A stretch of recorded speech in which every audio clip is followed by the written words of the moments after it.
반갑습니다. 수요 기도의 자리로 나오신 모든 성도님들 환영하고 축복합니다. 오늘 무엇보다도 우리 안에 가장 중요한 예수님을 묵상하고 또 그 예수님을 발견하는 귀한 시간 되길 축복합니다. 우리 함께 내 안에 가장 귀한 것으로 찬양하며 나아가도록 하겠습니다. 내 안에 가장 귀한 것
우리 함께 신나는 마음으로 함께 찬양하며 나아가겠습니다.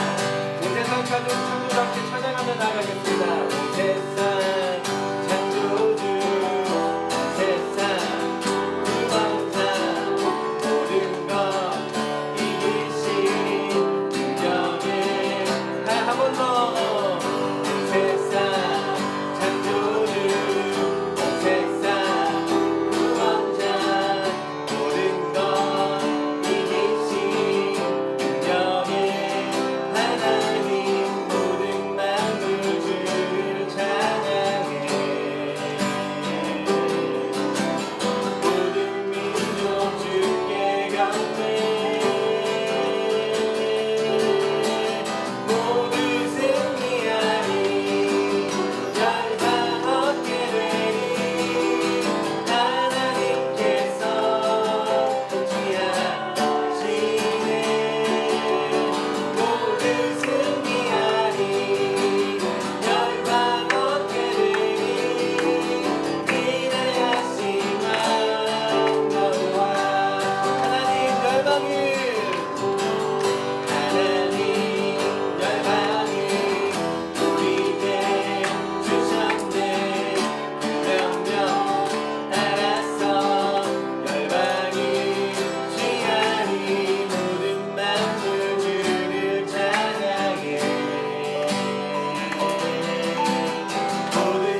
찬양받기 합당하신 그분께 나아가는 귀한 시간 되길 소망합니다. 우리의 믿음을 이 찬양으로 함께 고백하며 나아가겠습니다.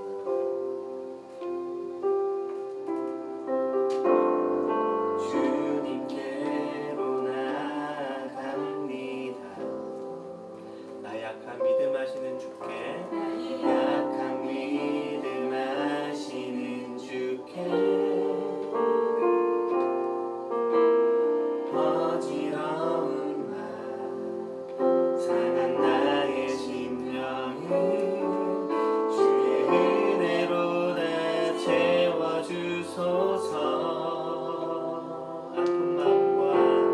아픈 마음과 갈급한 내 영혼을 주의 은혜로 다 채워주소서. 우리 한 번 더 고백하며 나아가겠습니다. 주님께로 나아갑니다.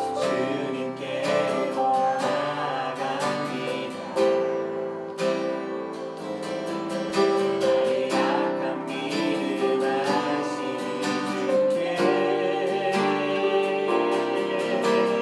어지러운 나 상한 나의 심령을 주의 은혜로 다 채워주소서.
나아갔으면 좋겠습니다.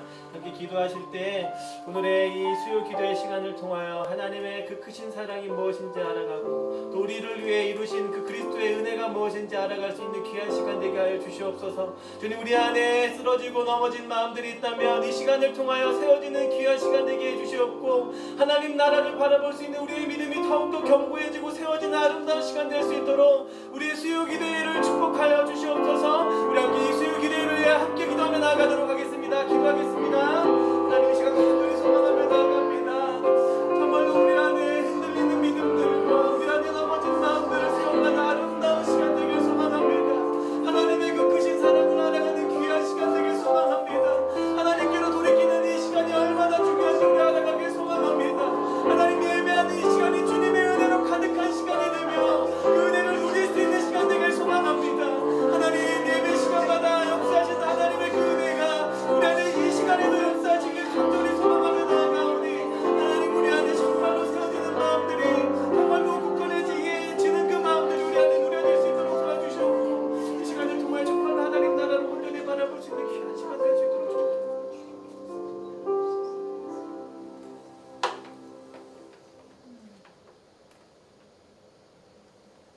사랑이 많으신 하나님 아버지 감사합니다.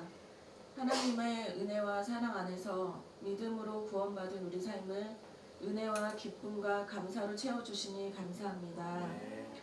그러나 늘 구원의 은혜와 감격으로 살아가길 원하지만 현실의 벽에 부딪힐 때에 구원의 감격보다는 연약한 육신에 갇혀서 예수님의 사랑을 알지 못하는 사람들보다 더욱더 좌절하고 낙심함을 고백합니다.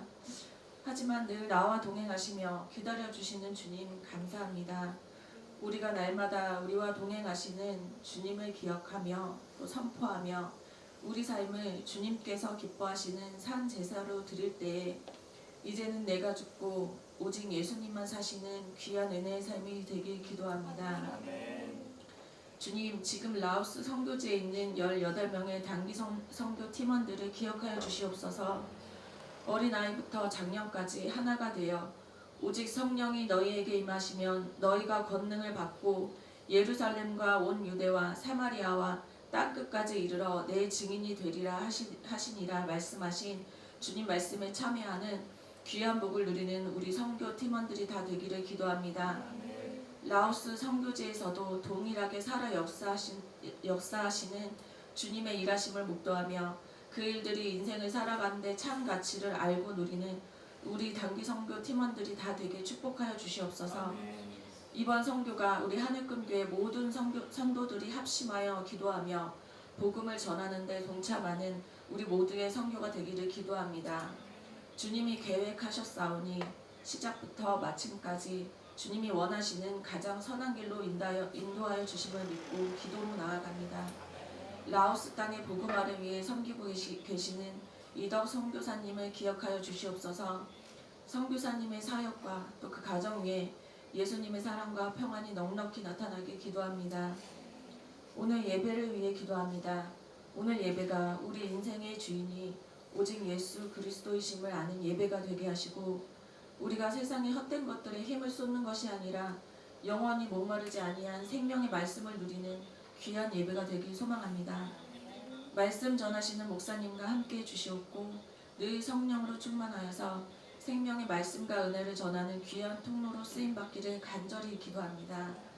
이 모든 말씀 오늘 지금 이 순간 예배 가운데에서도 라오스 땅에서도 동일하게 살아 역사하시는 우리 주 예수 그리스도의 이름으로 기도합니다. 아멘. 우리 함께 옆에 계신 분들에게 우리 주님의 마음으로 이렇게 축복하며 나아가도록 하겠습니다. 우리 함께 축복하며 나아가겠습니다. 주님 너를 항상 인도하시리. 메마른 땅에서도 너를 만족시키리. 너는 물된 동산 같겠고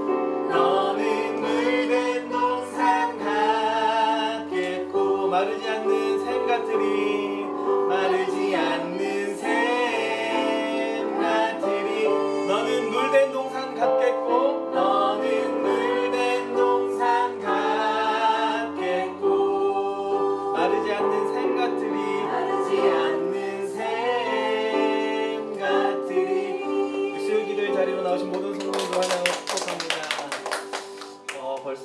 일요일이고 단기 선교팀이 벌써 3일차를 맞이하고 있습니다. 보니까 월요일부터 차도 막 진흙탕에 빠지고 별의별 일들이 다 있는데도 하나님의 은혜라고 고백하는 이 목사님의 선교복을 보면서 정말로 많은 걸 누리고 있겠구나 싶거든요. 함께 기도하심으로 오는 이 순간까지도 하나님께서 지켜주시고 또 하나님의 예배하신 은혜를 좀 누리게 해달라고 함께 기도하시면 나아갔으면 좋겠습니다. 더 나아가 이제 8월 달이 이제 거의 끝나가는데요. 이제 9월 첫 주부터 다락방이 또 다시 시작되거든요. 남은 2주간은 기도를 좀 준비하시면서 이 학기에 또 특별한 하나님의 은혜를 누릴 수 있는 다락방 되게 해달라고 기도하며 나아갔으면 좋겠습니다.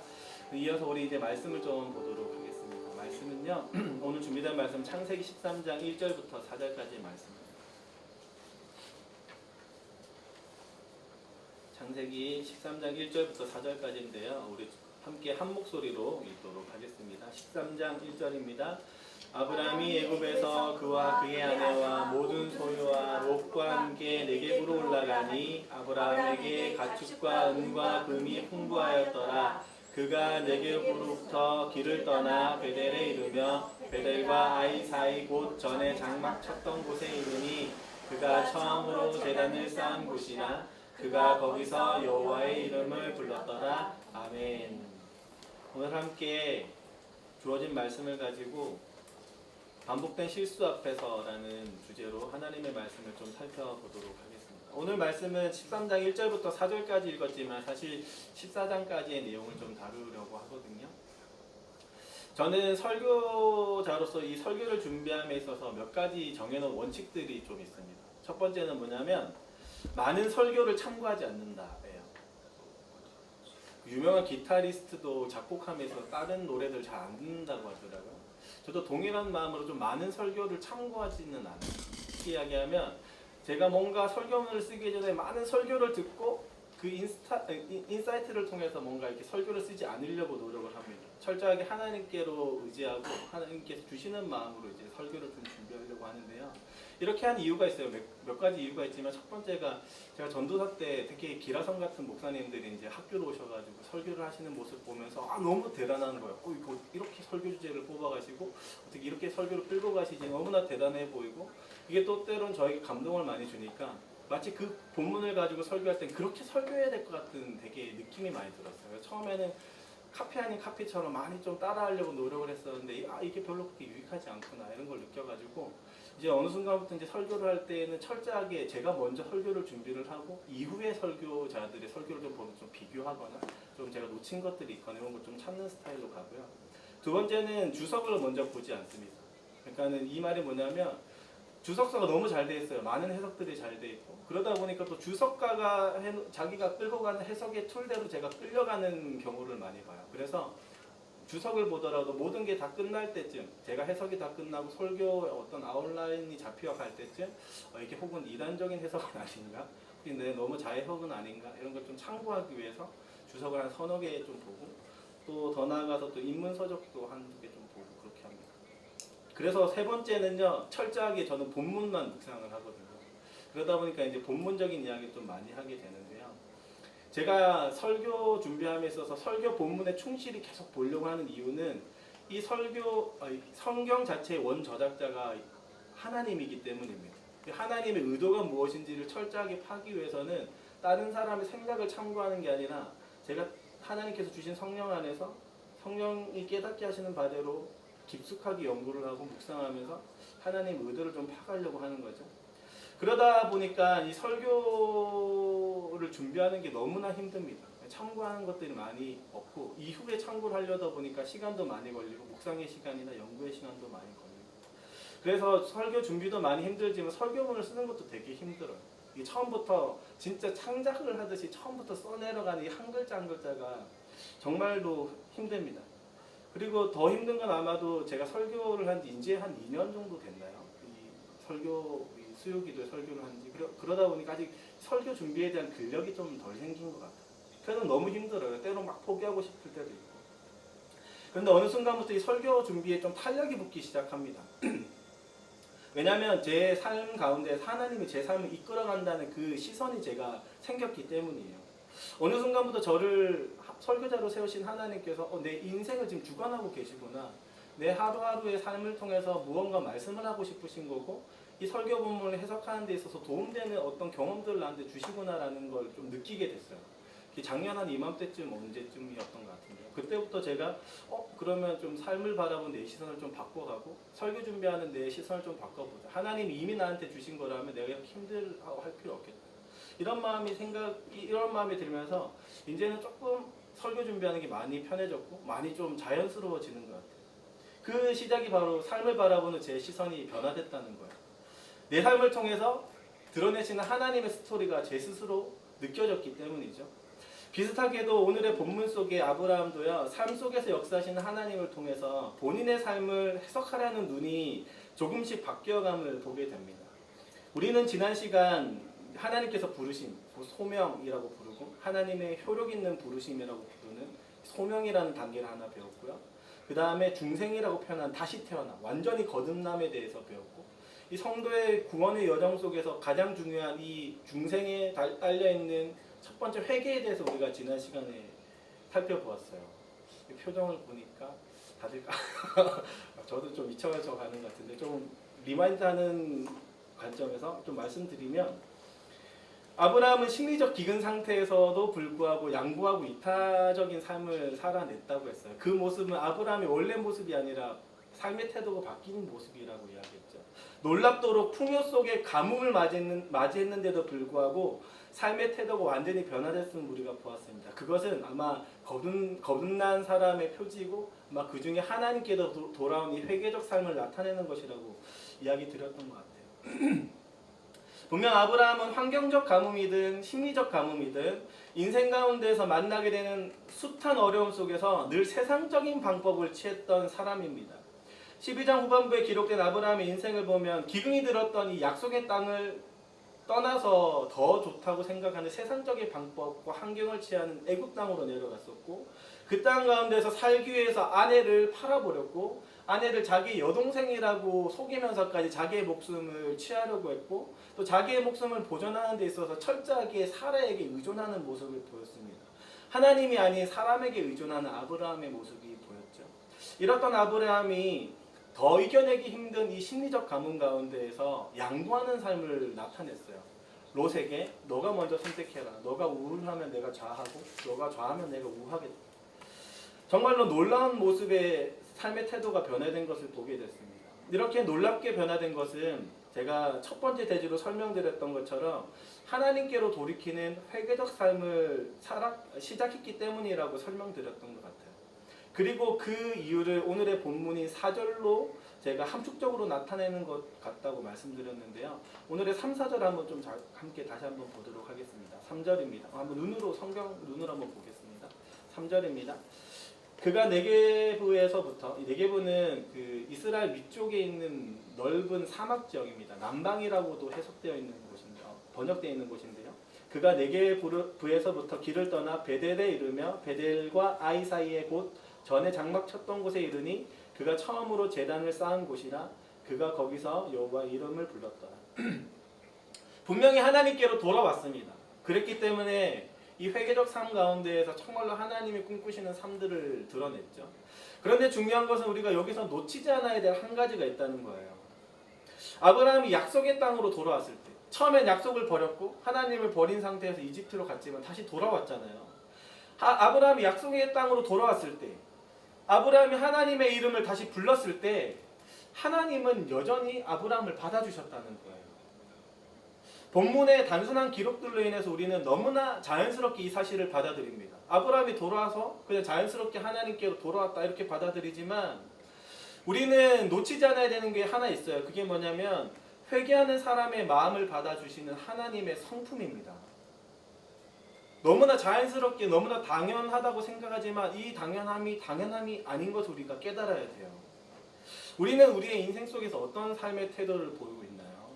적어도 나와의 관계 속에서 나를 떠난 사람 혹은 나에게 계속 실수하는 사람들 우리가 어떻게 대하고 있습니까?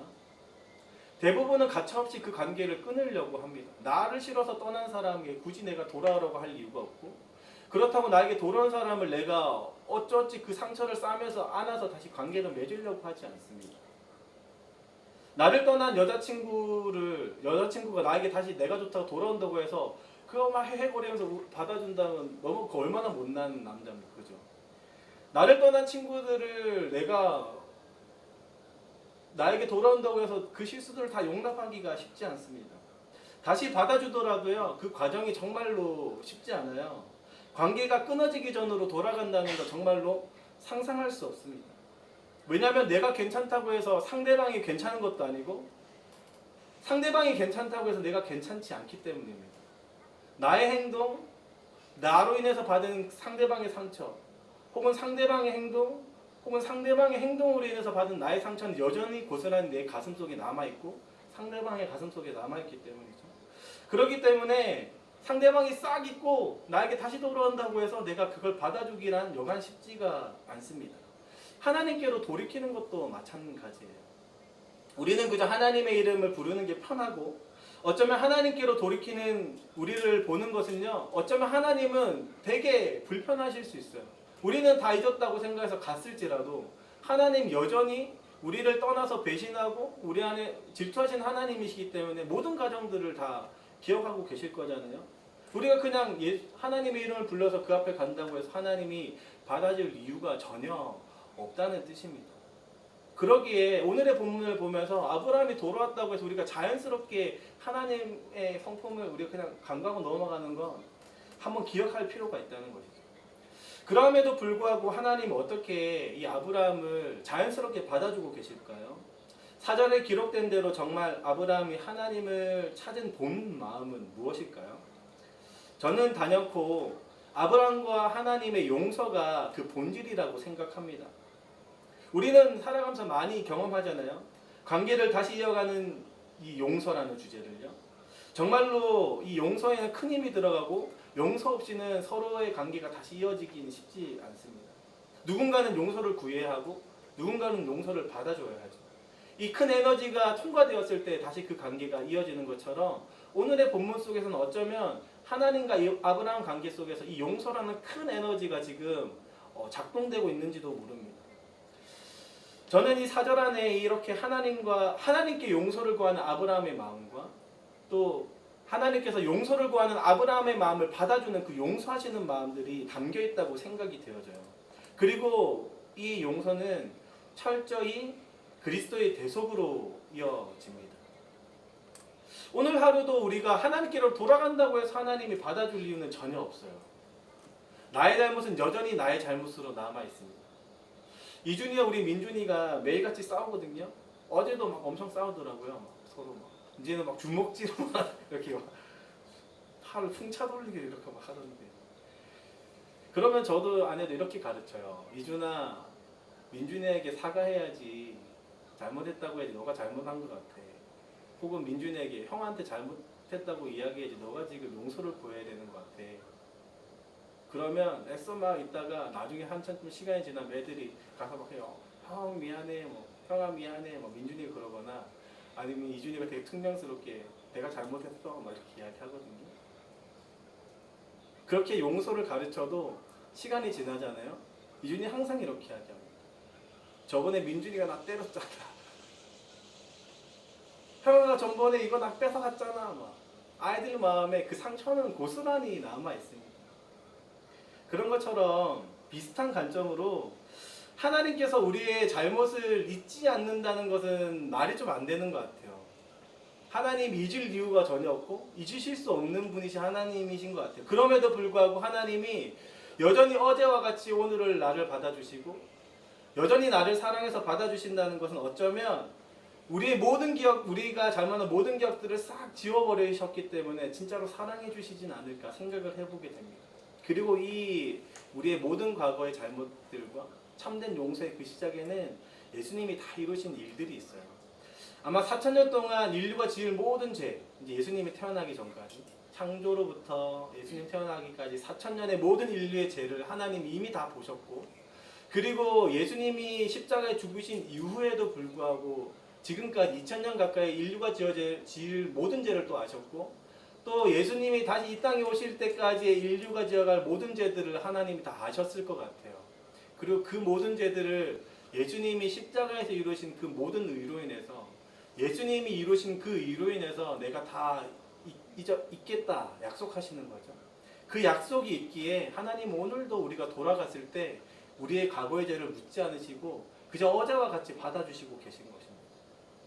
아브라함이 하나님의 이름을 부르짖었을 때요, 이렇게 그리스도를 인지하고 불렀다는 의미는 절대 아닙니다. 하지만 철저히 하나님의 입장에서 사람이 하나님께로 구하는 모든 용서에 대해서 하나님께서 그 용서를 그리스도 위에 쌓아서 받으신다는 의미로 전달드리고 싶어요. 사람은 어떤 의미인지 몰라도 하나님께 용서를 구하는 사람, 그 약속의 의미를 다 알지 못하도 하나님께로 나아가며 하나님께 용서하신다는 그 약속을 아는 사람에게는 하나님이 분명히 그리스도 위에 그 용서를 받으실 겁니다. 역대하 15장 1절부터 4절은 이렇게 기록하고 있어요. 한번 잘 들어보세요. 하나님의 영이 오뎃의 아들 아사랴에게 임하시매 그가 나가서 아사를 맞아 이르되 아사와 및 유다와 베냐민의 무리들아 내 말을 들으라. 너희가 여호와와 함께하면 여호와께서 너희와 함께 하실지라. 너희가 만일 그를 찾으면 그가 너희와 만나게 되시려니와 너희가 만일 그를 버리면 그도 너희를 버리시리라. 3절입니다. 이스라엘에는 참신이 없고 가르치는 제사장도 없고 율법도 없는 지가 오래되었으나 4절 잘 들어보세요. 그들이 그 환난 때에 이스라엘 하나님 여호와께로 돌아가서 찾음에 그가 그들과 만나게 되셨나니. 이렇게 표현돼요. 하나님은 분명히 자기를 찾아오신 모든 사람들을 그저 어제와 같이 맞아주시는 분입니다. 그리고 그 중심에는 우리가 다 이해할 수 없지만 하나님께서 이미 약속하신 그리스도의 의가 자리 잡고 있는 것이죠. 사랑하는 성도 여러분, 한 영혼의 구원의 여정 속에서 하나님께로 돌이키는 이 회개는 너무나 중요합니다. 하나님께서 당신께로 돌아오는 모든 사람을 다 받아주시기 때문입니다. 이 회개가 없다면 하나님이 받아주실 이유가 없을 거예요. 그저 사람은 돌이키고 하나님께로 올 뿐이고 하나님은 그저 그 모습 그대로를 받아주십니다. 왜냐하면 그의 아들이 이미 희생했기 때문이죠. 그리고 아브라함의 시점으로 봤을 때는 이미 이루어질 하나님의 약속이었기 때문입니다. 하나님께로 용서받지 못할 잘못이 없어요. 예수님이 모든 것을 다 이뤘기 때문이죠.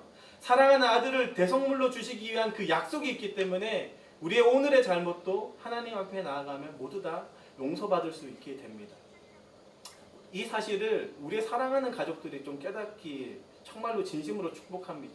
특별히 우리 아이들이 혹시나 하나님께로 떠나간 자녀들이 있고 가족들이 있다면 이 사실들을 정말 깨달았으면 좋겠어요. 제가 이렇게 전도를 하거나 우리 할머니 가까운 사람들에게 전도를 하고 항상 그런 말을 해요. 내가 돌아갈 수 없다. 내가 지은 죄가 많고 이게 많아서 내가 어떻게 돌아가냐 이런 말을 하는데 하나님께로 돌아오는 것은 그저 돌아가기만 하면 됩니다. 왜냐하면 하나님이 이미 약속을 이루셨기 때문이죠. 이 약속을 믿는 그 믿음이 우리 가족들에게 부어지길 소망합니다. 더 나아가 우리 자녀들에게 부어지고 이 믿음으로 거듭난 삶을 살아가길 주님의 이름으로 축복합니다. 저는요, 하나님이 하나님께로 돌아온 모든 이들을 깨끗하게 잊어주시고 품어주신다는 이 사실이 정말로 위안이 됩니다. 내가 어떠한 잘못을 하더라도 다 지워질 수 있다는 이 사실이 너무나 감격스러워요. 중요한 것은 이 회개로 표현하는 이러한 돌이킴은 인생에서 단회적, 일회성이 아니라는 거예요. 오늘의 본문 속에서 아브라함도 마찬가지입니다. 그는 여호와의 이름을 생전 처음 불러본 것이 아니에요. 12장 3절에서부터 4절은 이렇게 기록합니다.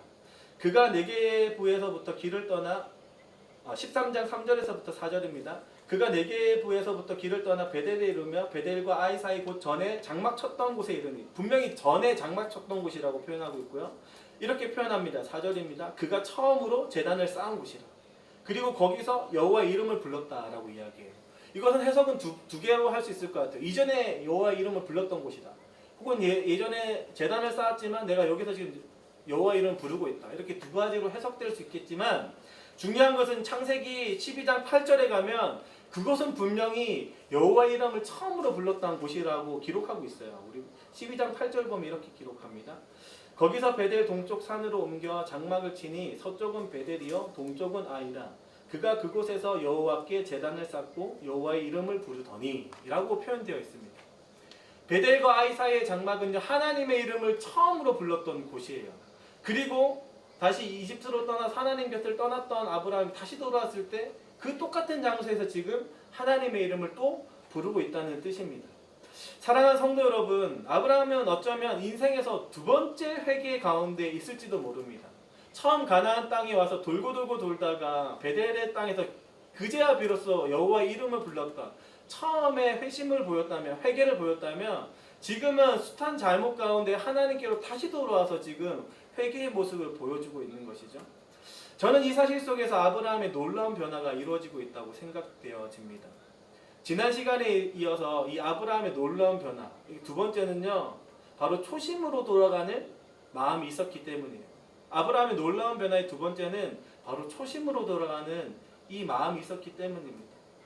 아브라함은 하나님의 약속을 붙잡고 가나안 땅에서 하나님의 이름을 부르짖었어요. 분명히 하나님께로 돌아왔죠. 그럼에도 불구하고 아브라함에게 펼쳐진 큰 가뭄 속에서 아브라함은 비록 하나님을 떠나게 됩니다.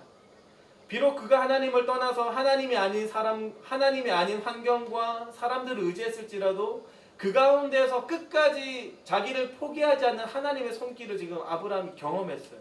우리는 두 글자로 그걸 은혜라고 표현을 하죠. 하나님의 은혜를 경험했던 아브라함이 하나님께로 다시 돌아와서 지금 하나님 앞에 지금 엎드려 있는 겁니다. 아브라함이 선택한 것은요, 그가 처음 제단을 쌓았던 그것을 기억하고 그것으로 돌아오는 것이었어요. 우리도 마찬가지입니다. 우리가 비록 하나님께로 돌아왔고 하나님의 자녀로 살아가겠다 맹세하였어도 여전히 우리의 삶이 하나님만을 의지하지 못하는 모습을 정말로 많이 보이게 됩니다. 어제 제 모습이 그렇고 그제 제 모습이 그래요. 우리는 그럴 때마다 오늘의 아브라함과 같이 하나님께로 처음 돌아왔던 그 마음을 잊지 않아야 됩니다. 하나님을 처음 부르짖었던 그 마음을 잊지 않아야 해요. 반복된 실수가 우리 앞에 쌓여 있습니다. 정말로 산재되어 있고 또 쌓일 거예요. 그럴 때에도 우리는 여전히 다시금 하나님 앞으로 돌아가야 됩니다. 우리의 모습을 다 받아주실 그 하나님께 말입니다. 한번 용서받았으니까 하나님의 약속이 있으니 나 다 괜찮겠지. 어차피 내 죄가 다 지워졌는데 내가 또 뭐 용서 구할 필요 있나? 라고 생각하실 수 있겠지만 반복된 실수 속에서요, 그 방향을 여전히 고치지 않는 삶의 태도는 정말로 위험하다고 성경이 경고하고 있습니다.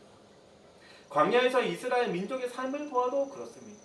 숱한 반복 속에서도 믿음의 회개를 나타내지 않고 하나님께 완전히 돌이키지 않은 사람들의 그 위험이 얼마나 큰지를 하나님이 경고하고 계세요. 뿐만 아니라 신약 성경에는 이런 구절이 적혀 있습니다. 빌립보서 2장 12절입니다. 그러므로 나의 사랑하는 자들아, 너희가 나 있을 때뿐만 아니라 더욱 지금 나 없을 때에도 항상 복종하여 두렵고 떨림으로 너희 구원을 이루라. 두렵고 떨림으로 너희 구원을 이루라. 분명히 현재형으로 지금 작성되어 있어요. 이 모든 것은 늘 초심으로 돌아가는 반복적인 회개를 강조하고 있는 의미입니다.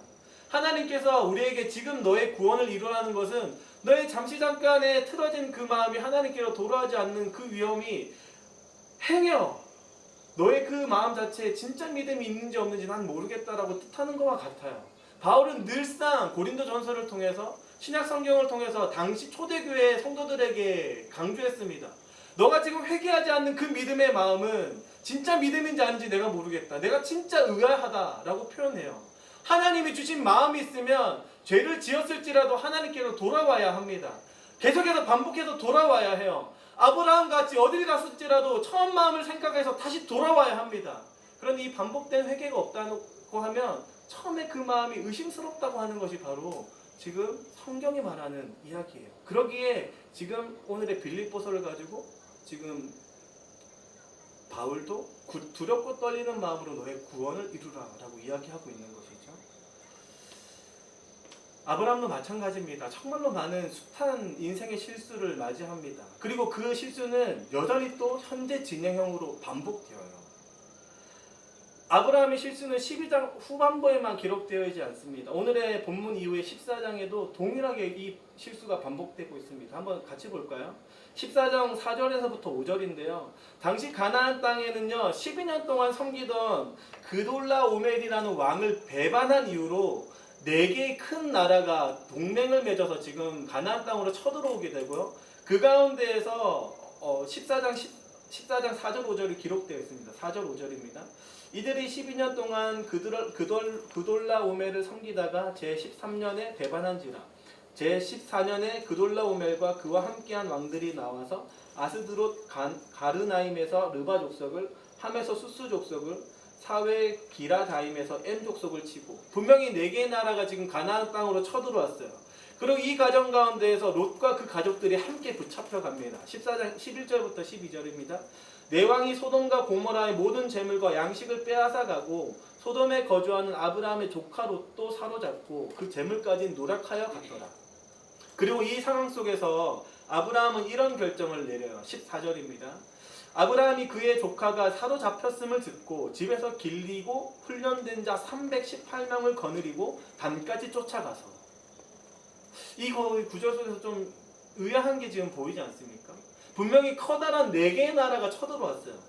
정말로 말도 안 됩니다. 그런데도 불구하고 아브라함은 집에서 길린 자, 훈련된 자 318명을 데리고 갔다고 이야기하고 있어요. 전문성이 절대로 결여되어 있는 병사들입니다. 나라의 군대가 키운 병사하고 한 나라의 한 집안에서 키운 병사하고 차이가 얼마나 나겠습니까? 집에서 훈련시켜봤자 얼마나 대단하게 훈련시켰겠어요? 상대해야 되는 족속은요, 정말로 다섯 나라를 쑥대밭으로 만든 엄청난 강대국이었습니다. 그 전투부대들을 지금 집에서 훈련된 자 318명으로 지금 싸워서 이기겠다고 지금 데리고 가고 있는 거예요. 그뿐만 아니라 수가 비교도 안 됩니다. 318명과 수만 명의 병사들이 싸워서 어떻게 이길 수 있겠습니까? 아브라함은요, 지금 철저하게 하나님을 의지하지 않는 거예요.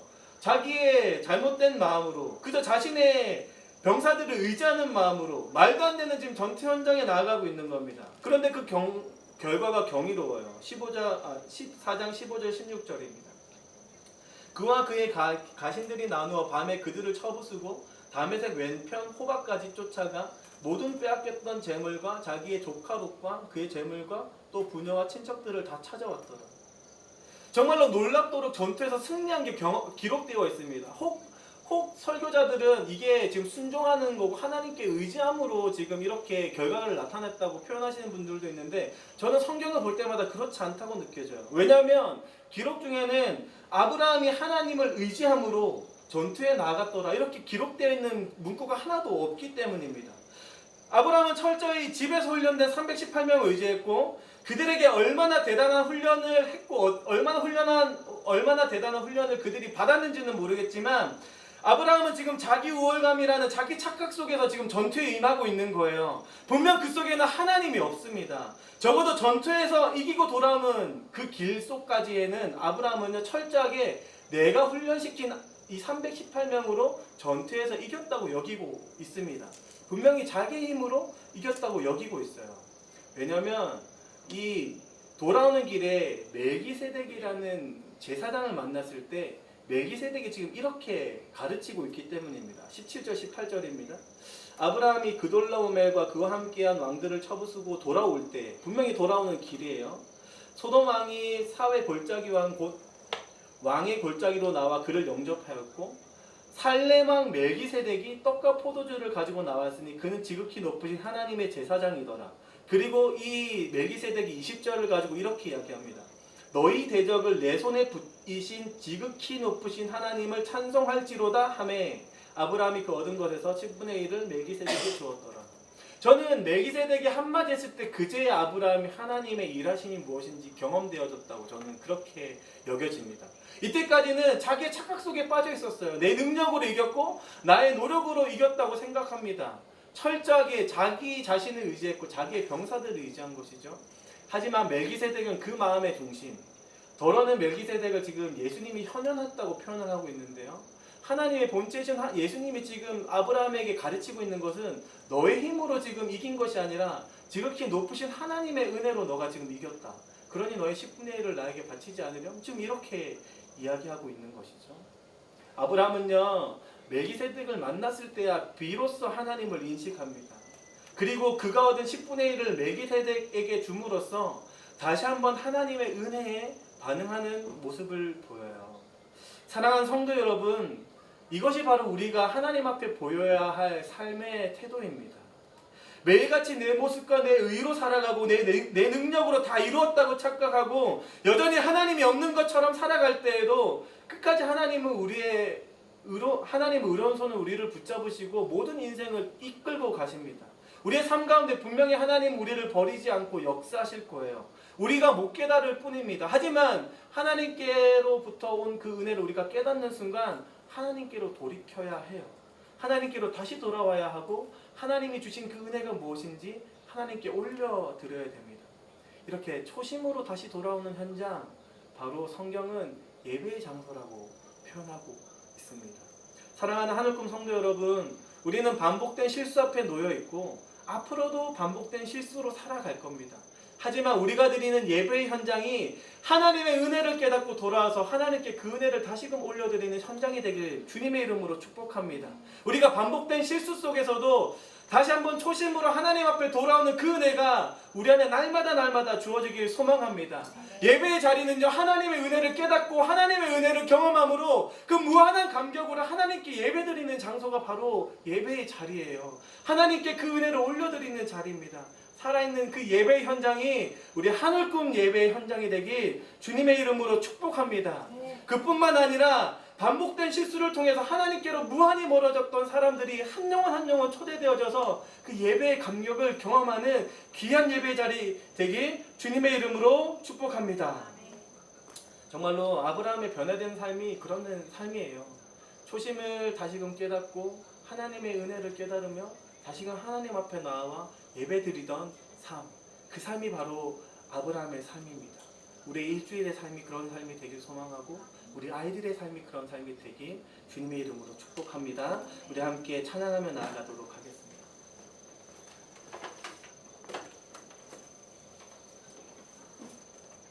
우리 함께 찬양할 때요, 주님께로 나아갑니다. 함께 찬양하실 때 정말로 오늘의 말씀을 생각하면서 또 무한한 반복된 실수 속에서도 우리를 끝까지 붙잡으시고 여전히 은혜를 주시고 계신 그 하나님의 사랑을 생각하면서 이렇게 찬양하며 나아가도록 하겠습니다. 주님께로 나아갑니다.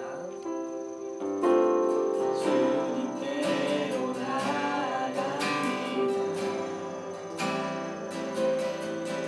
나의 약한 믿음 하시는 주께 어지러운 사랑 나의 심령을 주의 은혜로 나 채워주소서.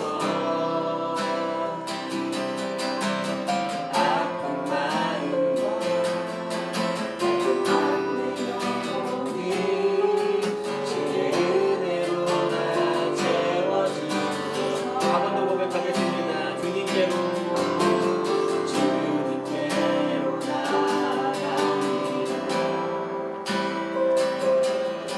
나의 약한 믿음 하시는 주께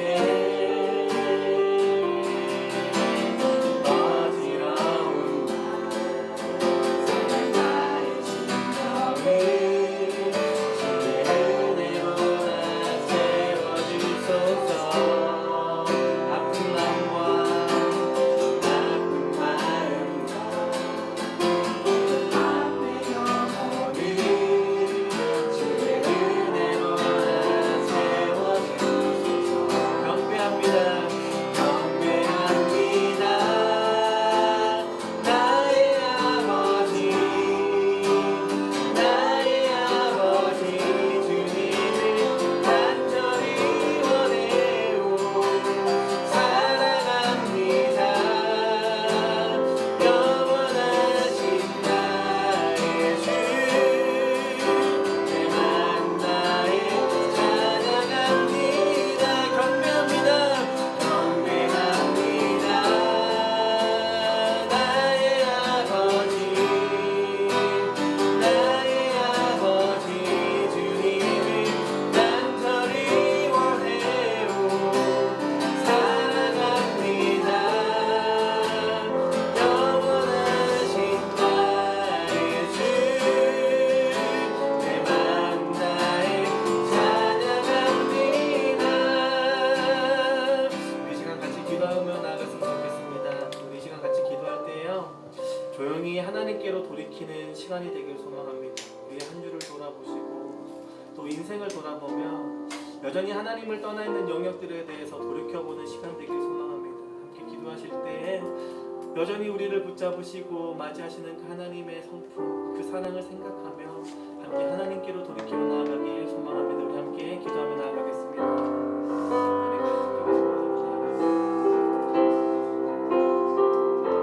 주님, 우리는 무한한 반복의 실패 속에 있음을 고백하며 나아갑니다. 여전히 오늘의 삶은 하나님이 꿈꾸시는 삶이 아니라 여전히 나를 의지하고 하나님을 멀리하는 삶으로 나아가는 우리의 마음을 주님 온전히 불쌍히 여겨주시옵소서. 주님, 특별히 그 마음을 하나님께로 돌이킬 때마다 우리의 마음이 새로워질 뿐만 아니라 주님, 오늘의 아브라함과 같이 더욱더 믿음으로 거듭나는 그 삶을 살아내길 소망하오니 주님, 우리가 하나님께로 돌이킬 때마다 우리의 마음을 그저 외면치 마시옵고 주님이 우리에게 주셨던 그 크신 사랑으로 정말로 주님 우리에게 주셨던 그 아들의 그 사랑으로 그 은혜로 주님 우리의 모든 것들을 받아주시고 하나님이 꿈꾸시는 삶으로 더 나아갈 수 있는 우리 한 사람 한 사람 되어갈 수 있도록 주님 일하여 주시옵소서. 주님, 우리는 어찌하여 오늘도 반복된 실수 앞에 놓여있나요? 주님, 우리는 어찌하여 반복되게 오늘도 넘어지고 또 넘어지나요?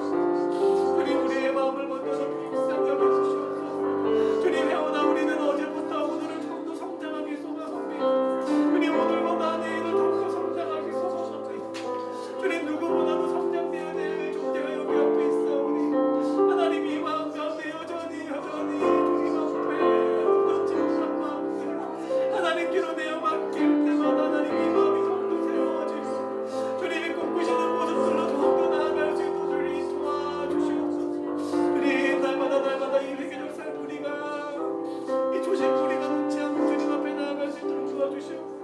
예배 현장에서마다 주님 정말로 주님의 은혜를 기도하고 주님께로 돌이킬 수 있는 아름다운 시간들 되어갈 수 있도록 우리의 마음의 수준을 깨닫고 우리의 삶의 수준을 깨닫고 주님 앞에 나와 정말로 탄식하며 주님의 이름을 부르짖을 수 있는 우리가 되어갈 수 있도록 주님 도와주시옵소서. 주님, 우리 안에 그 눈물이 넘치는 교회 되길 소망합니다. 주님, 우리 안에 고백이 넘치는 교회 되길 소망합니다.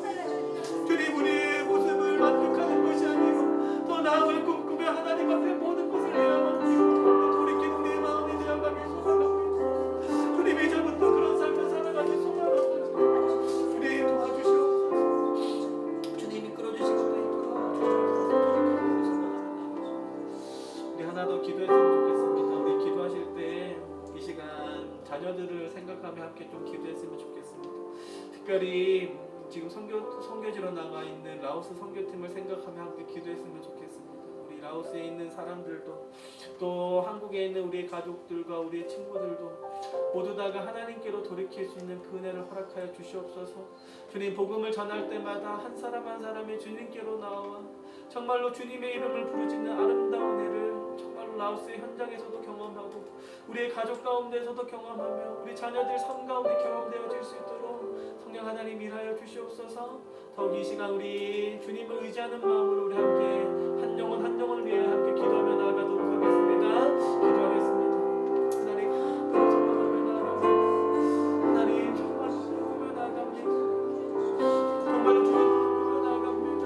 우리 하늘교회 정말로 하나님이 세우신 한 사람 한 사람을 통해 그 입술을 통해 주님의 일하심이 증거될 때마다 한 사람 한 사람의 마음이 돌이켜지는 아름다운 교회 되어갈 수 있도록 주님 도와주시옵소서. 주님, 정말로 우리 음성 가운데 우리의 눈빛 가운데 복음의 능력이 담기길 소망합니다. 주님, 한 사람 한 사람 정말로 주님을 의지하고 복음을 전할 때마다 정말로 한 영혼 한 영혼의 마음이 돌이켜지는 그 은혜를 허락하여 주시옵소서. 주님, 우리가 정말로 주님의 복음의 통로가 되어가고 복음의 전달자가 되어가길 소망합니다. 주님, 우리만 주님 앞에 돌이키는 것뿐만 아니라 우리와 함께하는 모든 사랑하는 가족들이 주님 앞에 정말로 돌이키는 삶으로 나아가길 소망합니다. 주님, 도와주시고 도와주셔서 사랑하는 우리의 가족들을 주님 앞에 정말로 돌아올 수 있도록 도와주시옵소서. 정말로 우리가 흘렸던 그 회개의 눈물들과 우리가 주님 앞에 엎드리는 그 회개의 기도들이 우리 사랑하는 한 사람 한 사람의 입술 가운데 열매로 맺혀질 수 있도록 그 마음 가운데 정말로 맺혀질 수 있도록 주님 도와주시옵소서. 주님, 더 나아가 이 라오스 현장이 그런 복음의 물결로 넘치길 소망합니다. 주님, 도와주셔서 아이들의 그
고단한 인생길을 걸어가시는 성도님들도 계시고 여전히 정말로 눈을 들어 주님을 보면서 주님의 역사하심을 기다리는 성도님들도 계십니다. 우리 한 사람 한 사람 생각하시면서 정말로 오늘의 말씀을 또 생각하면서 하나님께로 돌이키는 귀한 은혜의 현장이 되고 또 하나님이 삶 속에 역사하시는 그 은혜의 손길을 보며 한 사람 한 사람이 믿음이 더욱더 굳건해지고 잘할 수 있는 귀한 시간 되게 해달라고 한번 우리 성도님들을 위해서 함께 기도하며 나아가도록 하겠습니다. 기도하겠습니다. 하나님 감사합니다.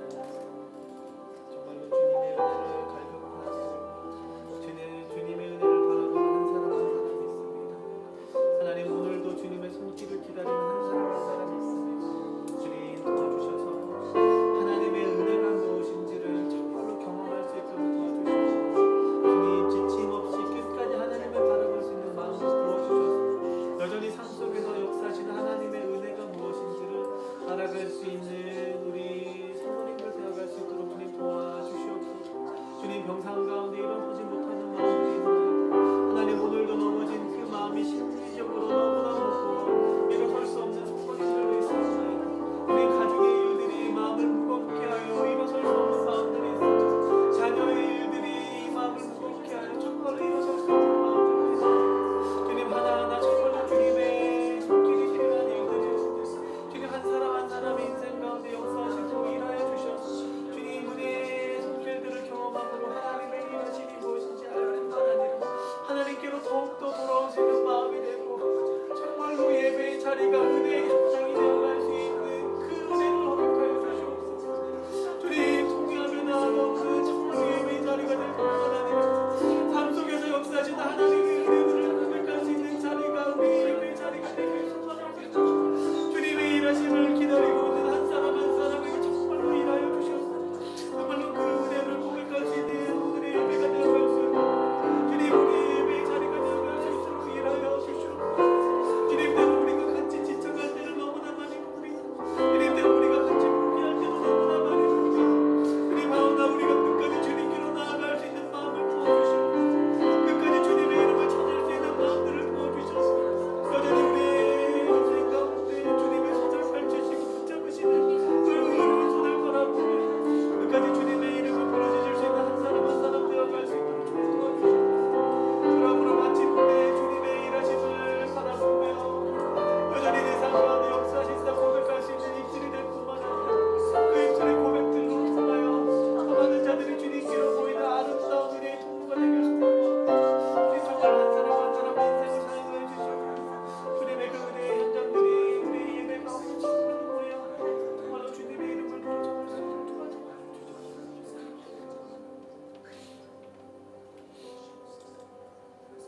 하나님 감사합니다. 우리는 날마다 날마다 반복된 실수 앞에 놓여있음을 부정할 수 없나이다. 주님 하오나 우리의 마음이 늘 어긋나고 주님의 곁을 떠날지라도 주님이 꿈꾸시는 마음을 위하여 오늘 하루도 우리가 되돌아 주님께로 돌아갈 수 있도록 주님 은혜를 허락하여 주시옵소서. 주님 삶 가운데 경험하는 그 은혜들을 우리 예배의 자리에서 고백하길 소망합니다. 주님께로 멀어졌던 그 마음들이 예배 현장 속에서 주님의 이름을 부르짖는 마음들이 되길 소망합니다. 주님 우리 하늘꿈 공동체를 주님 정말로 불쌍히 여겨주시고 또 주님 무거운 손으로 붙잡아 주셔서 한 사람 한 사람 모일 때마다 예배의 자리가 주님의 은혜를 고백할 수 있는 시간이 될 뿐만 아니라 주님께로 돌이킬 수 있는 아름다운 현장 되어갈 수 있도록 주님 일하여 주시옵소서. 주님 그러한 아름다운 은혜를 맛볼 줄 믿습니다. 이 모든 말씀 우리 주 예수 그리스도의 이름으로 기도합니다. 아멘. 우리 함께 마지막으로 구호 외치면서 행복한 수요기도에 마치도록 하겠습니다. 우리 함께 외치도록 하겠습니다. 기도하면 행복하고 행복해서 기도한다. 와.